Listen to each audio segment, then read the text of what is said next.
Welcome back to the channel. Posted a little video about the Jeep yesterday, I think. And anyway, one of the things I mentioned was doing fender flares. Those ended up coming today. What I have is just the regular Quadratec 6-inch flares. I kind of like the bushwhacker ones with a flat a little bit. You'll see what I'm talking about. These are kind of like the pocket style, but they're by far cheaper, and that's kind of what we're going for right now. So I'm going to unbox those and get the right tools, and we'll get to swapping these kits over.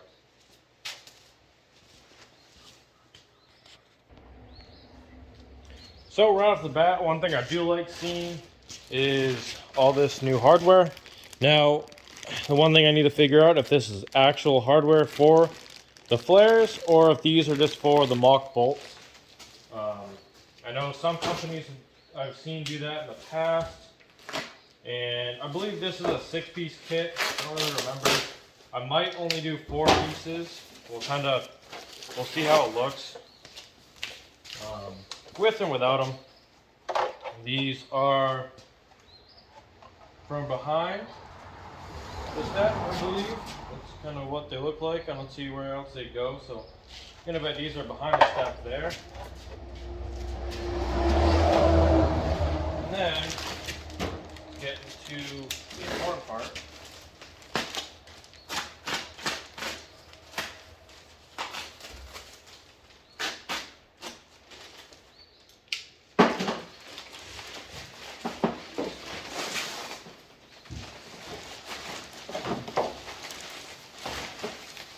This stuff right out of the way.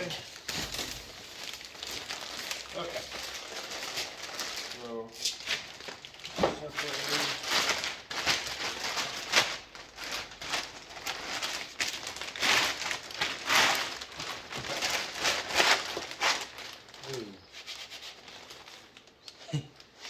Already found an issue. Not really a big deal to me. I don't really know how much you guys can see that, but there's like a oil stain or whatever they probably used to make this plastic black. It's probably what it is, but it's okay. These looks like a rear. Over here for now. Let's open up the other rear. Curious if they're all going to have that sort of. Yeah, this one's got a little one too. I actually got a lot of it. Yeah, this is what I mean by the pocket style too. You just have these holes. They look like they're going to be used for mounting because there's no other way to mount them. So it's a little better than just having the fake bolts, I guess. For having these being the mounting points, I would like to see probably a regular bolt head, not like a Phillips head, but is what it is. Now, I will say this whole kit is only $186. So I don't know if anybody else knows what Quadratec is. I just kind of learned about them. It's kind of sort of like an LMC for Jeeps, but these are definitely. This one looks okay. Yep, this one has no staining. But definitely cheap, flimsy. But that's okay. That's kind of irrelevant because these are also not very high quality. I just need something to at least make it look like I tried to follow the law a little bit. And I think these will do. Sort of what you see can be replaced. But save this one. And then the last panel here is going to be the front right side. This one also looks good. No visible staining. Backside is just flat. These front ones look good. The rears definitely have a little bit of issues, but I think I can get past that.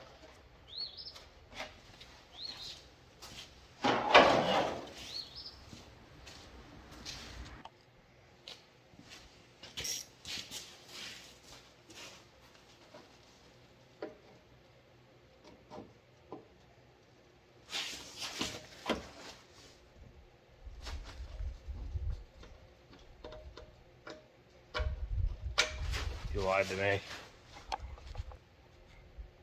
So what you're going to need is a 5/16 or a 8mm. They're both the same thing. And those will take out what I assume are the factory ones.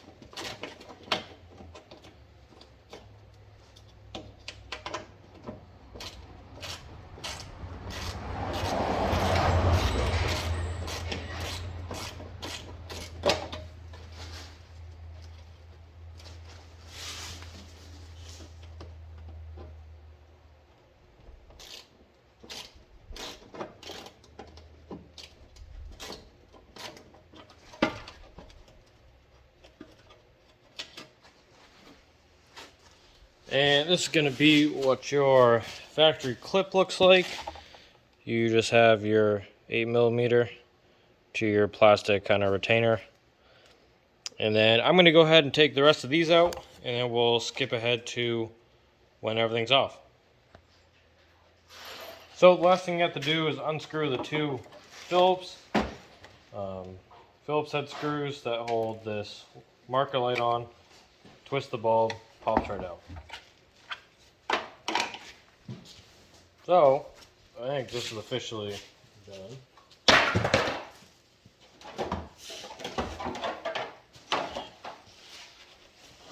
Now I guess we'll give this a whirl. Sort of see how they want me to do it. I want to put the marker light on first. That way I don't have to mess with anything later on. Or at least put it on like this. That way I can screw it in later. But I don't have to try to get the bulb through and all that stuff later on. And let me open up the screw pack and we'll see what we're looking at. So the first thing they want you to do is start to put this, I don't know, trim border, I forget what they call it. Anyway,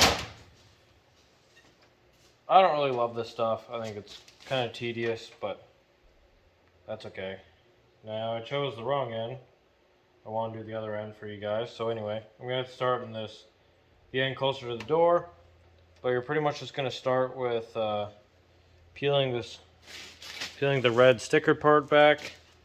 Then it exposes an adhesive, and then that goes on the inside of the flare per their instructions. So I guess that means the top just kind of floats. Yep, inner side of the flare. So anyway, we're going to pull back a little bit of that. Well, I guess I did choose the right side. And then this is just so it doesn't like scrape your paint up. My paint's already fairly chowdered, so I really don't. I'm not worried about it at all.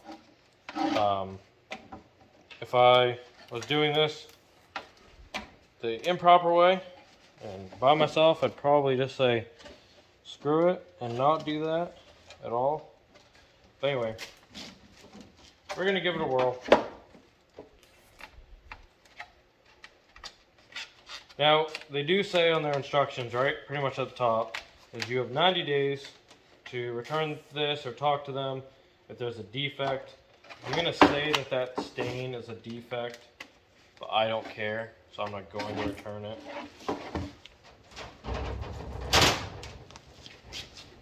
But if yours comes the same way, which I'm going to guess is fairly likely, you have 90 days to return it and get a new set that hopefully isn't stained from the black dye. But again, I feel like if you're also spending, you know, sub $200 on Fender flares that are 6 inches, you probably don't really care that much, or you're on a budget like Like, I'm going to tell you I am, because this is not the first vehicle. It isn't even a second vehicle. I don't even want it to be my vehicle. So we're just trying to make it work.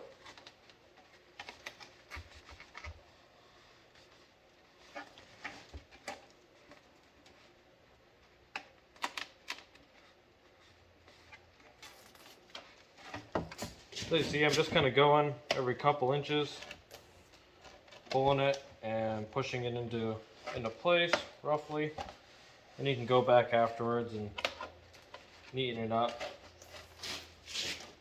I also feel like there's not enough of this, but we'll see. Oh, and those small black sections actually attach to this front one, and they go right on that piece. Probably because these don't hook into those at all. They just kind of butt up. Where the factory ones hooked into each other and kind of gave it the old college try. But done there. Not a clean cut. That's okay.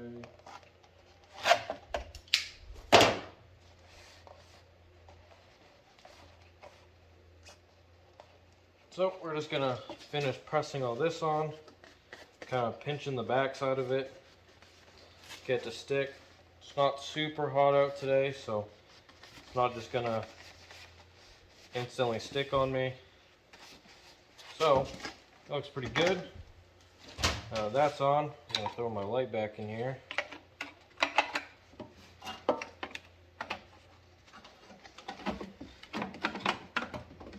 And kind of how it wants to go. Looks okay. Definitely not too bad. So, looks like we'll have room to do the bottom or the little step later. So, we're going to go ahead and throw this one on.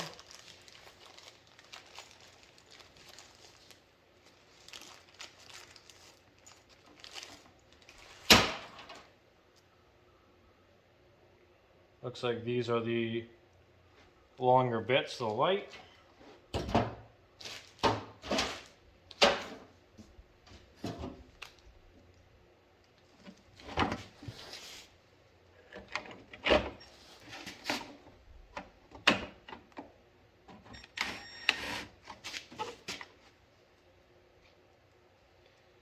And kind of once this light's on,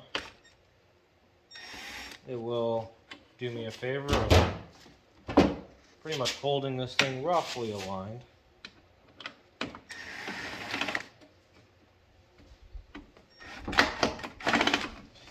Where are you?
Okay, so putting these on was not very cool.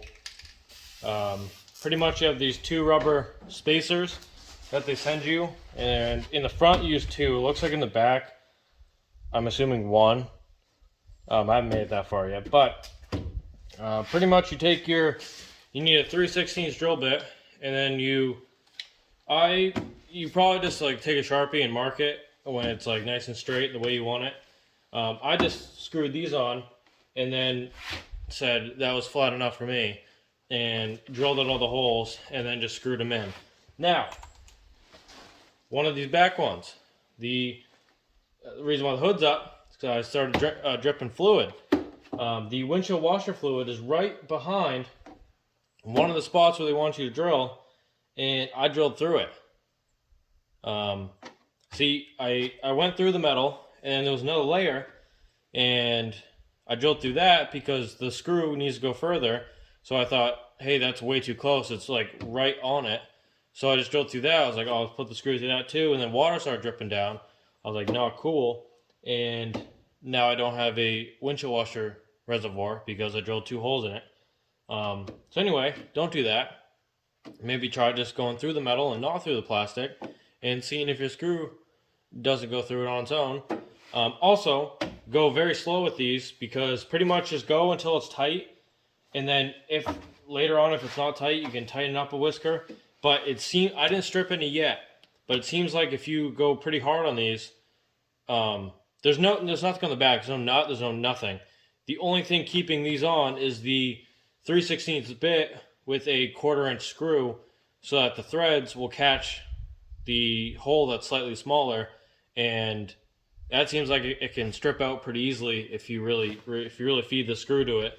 So just be careful, go slow, and try not to fuck it up like I did. So anyway, we're just gonna flash forward to when I get the whole thing on, and we'll see how stupid this thing looks. So finally have all 4 of the flares on, and kind of a pain, but I kind of knew it was going to be like that. 1, this Jeep has never done anything easy for us. Everything's been a pain in the ass. And 2, that's just kind of how fender flares are. I wonder if I bought like the more expensive like Bushwhackers or whatever the other Jeep off-roady brands are, if they would have been a little nicer. These Quadratec ones I'm not that impressed with. Just the way they mount, I guess, is the issue I have. Over here, finally got my first one where I was talking about before, where it's stripped, and I barely even it didn't even ever get tight. So I think it just kind of stripped on its way in, and that's just how it is. But the rest of them are there. They do feel fairly sturdy. Actually, a lot more sturdy than I thought they were going to be. And also, my rears were swapped, or I swapped them. And anyway, so this was the one that was marked rear left, and then the other side I have rear right, because of the way the fitment was. This end works out a lot better. It's a lot more square on the tire, where that hits the bottom and that hits the bottom. If I did this the way they wanted me to, this whole bottom edge would have stuck down to like here, and then this bolt wouldn't have even been on the body. It would have been that far down, and then it would have looked stupid on the wheel.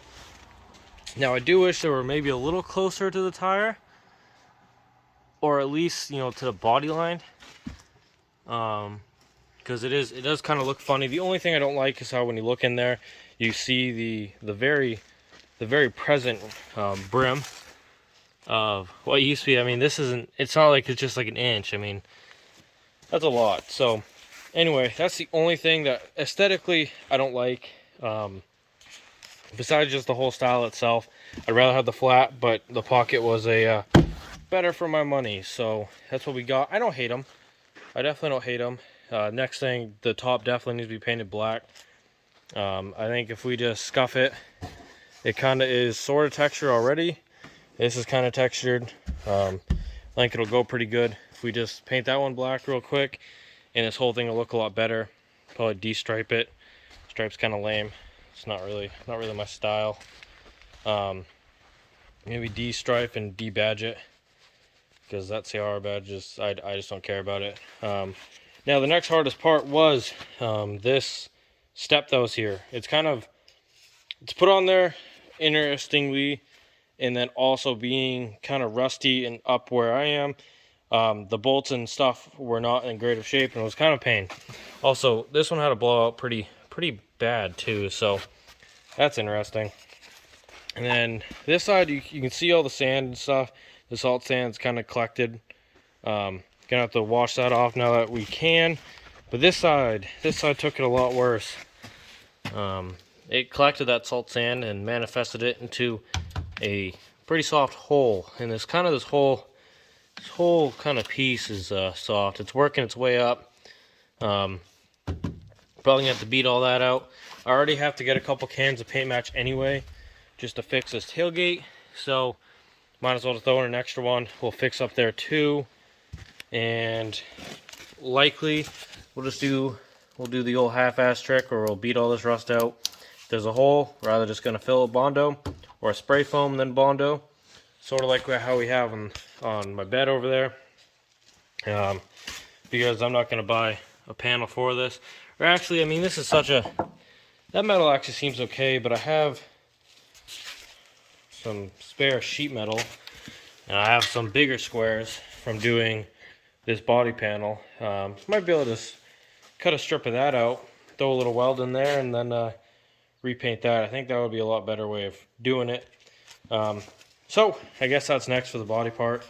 And now I think I'm just gonna throw this door on, throw the Jeep outside, get you in the light, and we'll do a little walk around. Sun's going down fairly quick on us, so I'll make this brief as I can, but this is how it's looking, and I'd say this looks miles better than what it was. I think this thing will look pretty cool with I'll modify the bumper a little bit. Maybe do one of those kind of like from that knuckle, I'll go up and over just a little bit, throw the winch in the middle, just to protect it a little bit. I don't know, maybe go like thin, like kind of low profile, so it's still under the blinkers, or go in between the blinker and the headlight maybe. But I don't know, maybe we'll just go right to the edges, who knows yet. But anybody who runs a winch, let me know what you guys think. And for poundage, I think I mean, I feel like these things are fairly light. I feel like a 5,000 or 5,500 should work. But if I'm going like Harbor Freight, I'll probably get like their 9,000. You know, give a little cushion, because their stuff isn't ideal. But what do you guys think about that? What weight do you guys run?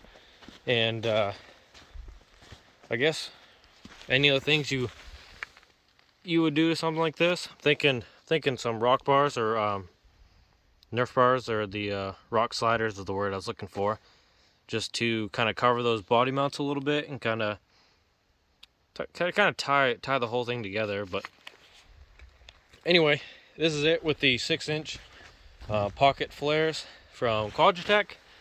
I don't know if I would recommend Quadratec after doing this. It doesn't seem super mint, but for the price, I mean, you can't really beat them. It gives you exactly what you want.